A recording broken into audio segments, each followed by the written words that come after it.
পরলাম। এই যে নতুন কিনেছি, আর পরা হয় নাই, অনেকদিন পর জামাটা পরলাম। আমি কিভাবে বলবো, এই যে আমরা মা মেয়ে দুজন, স্মিতা দেখা যায় না। এই যে হ্যালো এভরিওয়ান, আসসালামু আলাইকুম। কেমন আছেন সবাই?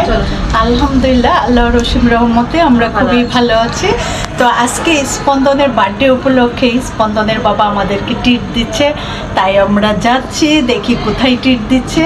অলরেডি স্পন্দন এবং স্পন্দনের বাবা আগে আগেই চলে গিয়েছে। আমাদের এইরকমই হয়, আমি আর স্মিতা একটু লেটে যাচ্ছি, কারণ অলওয়েজ হঠাৎ করে প্রোগ্রামটা হয়। তো স্পন্দনে এক্সামের জন্যে, মানে 2 তারিখে বার্থডে রয়েছে, 2 তারিখে যাওয়া হয়নি। আজকে এক্সাম শেষ হওয়াতে আজকে আমরা শুরু করে দিচ্ছি বারদাবার আনন্দ উল্লাস। মাশাআল্লাহ, আমার মেয়েটা এতটা বড় হয়ে গিয়েছে যে এখন আমার জামা পরে ঘুরে বেড়ায়। এই যে নিজের জামা রেখে, ওর কাছে অলওয়েজে আম্মুর জামা সুন্দর, তাই আমার জামা পরে আজকে যাচ্ছে। প্রায় ইদানিং ওই কাজটা করছে। আর এই যে দেখেন, আমার বাসার সামনে রাত 10টা পর্যন্ত এইরকম খেলাধুলা চলছেই বাচ্চাদের। অনেকের তো এক্সাম শেষ, যাদের এক্সাম শেষ তারা এসে বিকাল থেকে খেলা শুরু হয়। এতে করে সমস্যা হচ্ছে, দেখতে খুব ভালো লাগে কিন্তু আমার ভিডিও এডিট করতে সমস্যা হয়, সাউন্ড চলে আসে। তো এই তো আমরা অলরেডি কাচ্চিবাই চলে আসছি। কাচ্চিবাই তো আমার বাসার একদমই কাছে, বেশি সময় লাগে না। আমার বাসা থেকে হার্ডলি 6 থেকে 7 মিনিট লাগে হেঁটে আসলে। আর এই মুহূর্তে আমার ক্যামেরাম্যান হচ্ছে স্মিতা। তো স্পন্দন এবং স্পন্দনের বাবা তো আগেই চলে আসছে। এই যে ওরা এসে টেবিল বুকিং দিয়ে দিয়েছে, কারণ আজকে এত বেশি লোক, কাচ্চিবাইয়ে এসে তো মাথা খারাপের মতো অবস্থা। সিরিয়াল, খাবারের জন্যে, টেবিলের জন্যে, কারণ অনেক বাচ্চাদের এক্সাম আজকে শেষ হওয়াতে মানে লোকজন একদম ভরা, সবাই বাচ্চাদেরকে নিয়ে আসছে খাওয়ানোর জন্যে। আর এটা খুবই দরকার বাচ্চাদেরকে পড়ায় উৎসাহিত করার জন্যে এবং বাচ্চাদের রিল্যাক্সের জন্যে। ঢাকা শহরে আসলে ঘোরার মতো জায়গা নেই, কাজে আশেপাশে কোনো রেস্তোরাঁ বা রেস্টুরেন্টে খেতে নিলে বাচ্চারাও একটু খুশি হয়, রিল্যাক্সও হয়। আর কাচ্চিবাইটা আমার অলওয়েজই খুবই ভালো লাগে, কারণ ডেকোরেশনটা অপূর্ব, খুবই সুন্দর ডেকোরেশন।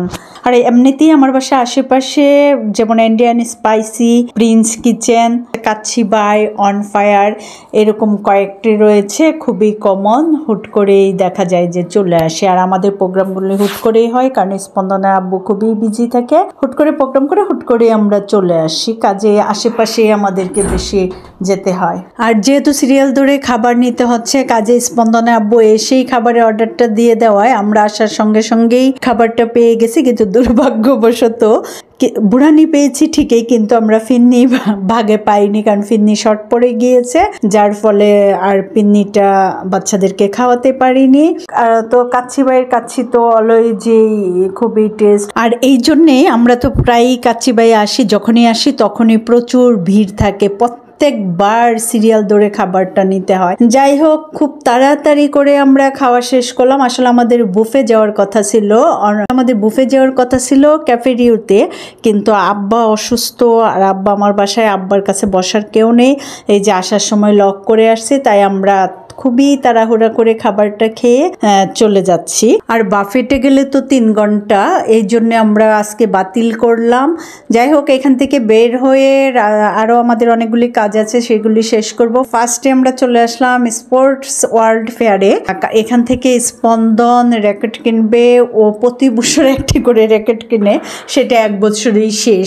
মানে খেলে তো আসলে মাত্র 2 মাস, দেখা যায় যে ডিসেম্বর জানুয়ারি, এর মধ্যেই ওর র্যাকেট শেষ, আবার একটি করে কিনে।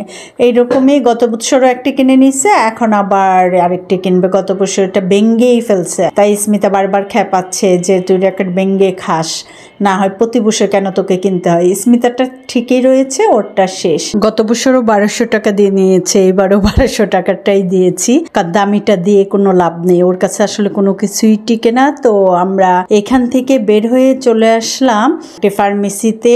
এখান থেকে কিছু মেডিসিন নিয়েছি আব্বার এবং স্পন্দনের বাবার। তো মেডিসিন কিনে আবার চলে আসলাম বাসায় এসে দেখি যে মানে সাততলার ভাবি আমাকে ফোন দিয়েছিল, আমি গিয়ে দেখি আমার জন্য আবার ওনারা তেহারি, এই যে চাটনি, বুড়াহানি রেখে দিয়েছে। ওনারা অর্ডার দিয়ে খাবার এনেছিল, আমাকে রেখে খাবে না ওনার শাশুড়ি। আর এখন তো আসলে পেটে জায়গা নেই খাওয়ার মতো, তাই নিয়ে আসছি। আর এই তো দেখেন স্মিতা রুমে আসলাম। স্মিতা তো আমার আগে বাসায় আসছে, এসে সব চেঞ্জ করে নিয়েছে। আর এই যে ওর আব্বু রেস্ট নিচ্ছে, একদম সঙ্গে সঙ্গে চেঞ্জ করে শুয়ে পড়েছে। সকাল থেকে এই পর্যন্ত রেস্ট পাইনি। আর স্মিতার রুম তো দেখলেনি, সব এলোমেলো। বেচারির এখনো এক্সাম শেষ হয়নি, 12 তারিখ শেষ হবে। পড়তে পড়তে সে টায়ার্ড, এই যে চোখের নিচে কালি জমে গেছে, আপনাদেরকে দেখাচ্ছে। সবাই ওর জন্য দোয়া করবেন। আল্লাহ হাফিজ, বাই বাই, ভালো থাকবেন সবাই।